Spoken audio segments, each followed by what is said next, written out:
Book 4, A Different Kind of Hostage. Chapter 379, Starry Sky Dao Polarity Sect.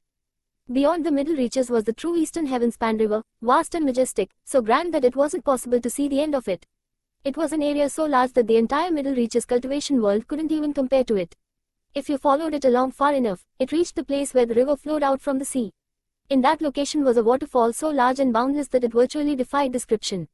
It was as tall as an enormous mountain, and so wide that it was impossible to see one end from the other. As the waters flew down, they transformed into the eastern heaven-span river.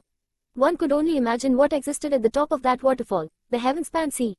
The spiritual energy in the area was so strong that it also defied description. The spiritual energy of the middle reaches cultivation world couldn't even compare to it. This was the location of the sect headquarters of the Starry Sky Dao Polarity Sect. Shockingly, that headquarters rose up from within the boundless mists at the bottom of the waterfall. Towering high above the waterfall itself were 7 rainbows, which were organized into 3 levels. The first level, and the highest, was made up of a single rainbow. The second level had 2 rainbows, one on the left and one on the right. Beneath them was the third level, made up of 4 rainbows lined up in a row. Considering how enormous the waterfall itself was, it only made sense that the rainbows were even more majestic. Astonishingly, those 7 rainbows were actually part of Starry Sky Dao Polarity Sect. Even from a distance, it was just barely possible to see countless indistinct figures flying back and forth through the air, making it very clear how enormous the sect was. Furthermore, those rainbows were only part of the sect. Higher up, at the very top of the waterfall, was an enormous, ancient battleship. It was pitch black, and emanated the most archaic of auras. There was something ghastly about it, and it was even possible to see ghostly figures inside, perhaps the reserve powers of the sect itself. In addition to all that, there were 4 gigantic cities built on the banks of the heaven-span river, 2 on each side. Any one of those cities alone was larger than any of the 4 great sects of the middle reaches, and could clearly house millions upon millions of people. The mere sight of the sect would leave anyone completely shaken. This was the Starry Sky Dao Polarity Sect. At the base of the waterfall were 4 enormous cities. Towering above the waterfall were 7 rainbows. And behind the waterfall was the heaven-span sea. A moment ago, the enormous giant had just stepped out of thin air to appear some distance off from the Starry Sky Dao Polarity Sect. Bai Xiaochun was on the giant's head, looking at the sect and gasping. The mere size of the sect was enough to cause his head to spin. Then, as he got closer, he could feel the spiritual energy getting stronger, so strong that it was almost uncomfortable. Bai Xiaochun wasn't the only one to have such a reaction. Everyone else was left similarly gasping. Master God Diviner's face was a mask of incredulity. How did they do this? Rainbows are fundamentally immaterial, but that's what the Starry Sky Dao Polarity Sect actually built their headquarters with.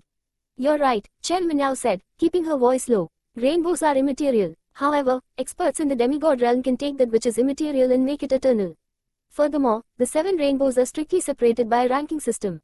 From bottom to top, those ranks are Starry, Sky, Dao, Polarity, Mortal, Earth, Heaven. See the highest rainbow? That's Heaven. The next 2 below it are Earth and Mortal. The 4 rainbows which make up the bottom level are Starry, Sky, Dao, and Polarity. We're from the river-defying sect, but technically, we count as the Sky River Court. Therefore, our final destination will be the second rainbow of the 3rd level. Bai Xiaochun listened intently as Chen Minyao explained everything she knew about the Starry Sky Dao Polarity Sect. Those 4 cities on the banks of the river are nothing more than the outer sect. You see, the Starry Sky Dao Polarity Sect's ranking system is a bit different from what we're used to. Even Gongsa boy seemed to be surprised at how much Chen Minyao knew, and was listening carefully. The Deva Realm boy opened his eyes and looked over. You seem to know quite a bit, little girl. Chen Minyao's face flickered. Fearful of angering a Deva Realm eccentric, she nervously clasped hands and said, please don't take offense, senior. None taken, the boy said coolly. The more you explain, the fewer words I have to waste in my own introduction. Listen up, all of you. Just as the girl said, the ranking and organization of the Starry Sky Dao Polarity Sect is different from that of most other sects, and that's intentional.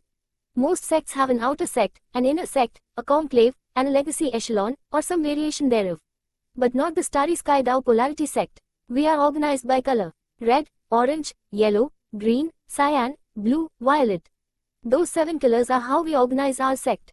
It doesn't matter who you are, as long as you're under the nascent soul stage, you have to follow that ranking system.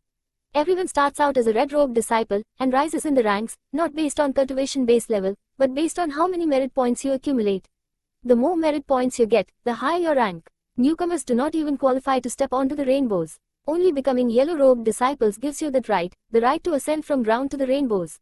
As the boy talked, the giant strode forward, carrying them toward the second city on the left bank of the heaven-span river, at the base of the waterfall.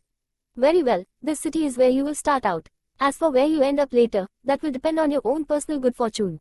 He rose to his feet, flicking his sleeve to send a jade slip flying over to Bai Xiaochun. Take this jade slip. Once you're in the city, someone will arrange everything for you. With that, he waved his sleeve again, causing a wave of power to pick Bai Xiaochun and the others up and fly them off of the giant's head. Then the giant roared, ripping open the sky in front of it and vanishing into the hole. As for the boy, he also disappeared, reappearing out of sight, far up on the second-level rainbow. After the boy left, Bai Xiaochun breathed a sigh of relief. Then he looked over at the huge city, which teemed with countless people, beyond which was the enormous waterfall and the rainbows. This place was gigantic, and completely unfamiliar to Bai Xiaochun, leaving him feeling more isolated than ever, a stranger in a strange land. These 4 huge cities have simple names, Chen Minyao said softly. Starry City, Sky City, Dao City, and Polarity City. Once in the cities, don't make the mistake of underestimating anyone. There could be people with powerful cultivation bases who simply don't have enough merit points to rise beyond the level of being an orange-robed disciple. Remember, in the Starry Sky Dao Polarity sect, everyone under the nascent soul stage is a disciple, and their ranking is based on the color of their robes, not their cultivation base. That is why Starry Sky Dao Polarity sect cultivators are often called 7-colored disciples. With Chen Minyao there to explain things, Bai Xiaochun and the others weren't at such a loss even though they were newcomers to the Starry Sky Dao Polarity sect. Things were already starting to become clear. What are the requirements to reach the first and second level rainbows? Gong Savoy suddenly asked. Chen Minyao had long since been very leery of Gong Savoy, and thus, did absolutely nothing to conceal her knowledge. The first rainbow is also called the Heaven Rainbow, and is occupied by the Starry Sky Dao Polarity sect's one and only demigod patriarch. Beneath it is the Earth Rainbow on the left and the Mortal Rainbow on the right. The Earth Rainbow is for the Devas, and the Mortal Rainbow is for the sect leader. It is also the location of many trials by fire and special cultivation zones. Most terrifying of all is that ancient battleship at the very top of the waterfall, which actually rests on the heaven-span sea itself. All of the 4 river source sects have a battleship like that, and they are boundlessly mysterious and infinitely powerful. With that, she glanced over at Bai Xiaochun, clearly done with her explanation, and also obviously not planning to divulge any information about the wildlands. Only she and Bai Xiaochun were aware of her involvement with the wildlands, and he didn't plan to say anything either. As for Gong Savoy, she merely smiled, and didn't ask any further questions. Well, let's go, Bai Xiaochun said with a sigh. Now that we're here, we might as well find a place to settle down. With that, he headed toward the city, and everyone followed along. As they neared the city itself, they sensed invisible fluctuations spreading over all of them. Bai Xiaochun took out the jade slip he had been given, which began to glow with a bright light that was none other than teleportation power. Before anyone in the group of 7 could react, they had vanished. When they reappeared, they were in a grand hall somewhere in the middle of the city. As soon as they appeared, and before they could even see their surroundings clearly, an icy voice spoke out. Hostage Bai Xiaochun, hostage Gong Savoy. Within these bags of holding you will find identity medallions and red Daoist robes for both you and your Dao protectors. From this day on, all of you are cultivators of the Starry Sky Dao Polarity sect.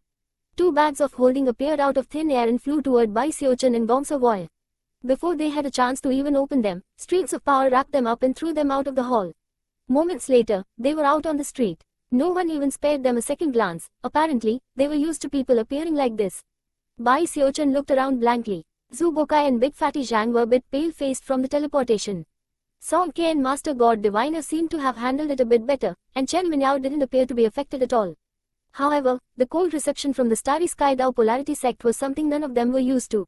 Feeling less than pleased with the treatment, Bai Xiaochun took a deep breath, looked back at the grand hall, and shouted, "Hey, I'm an important political hostage.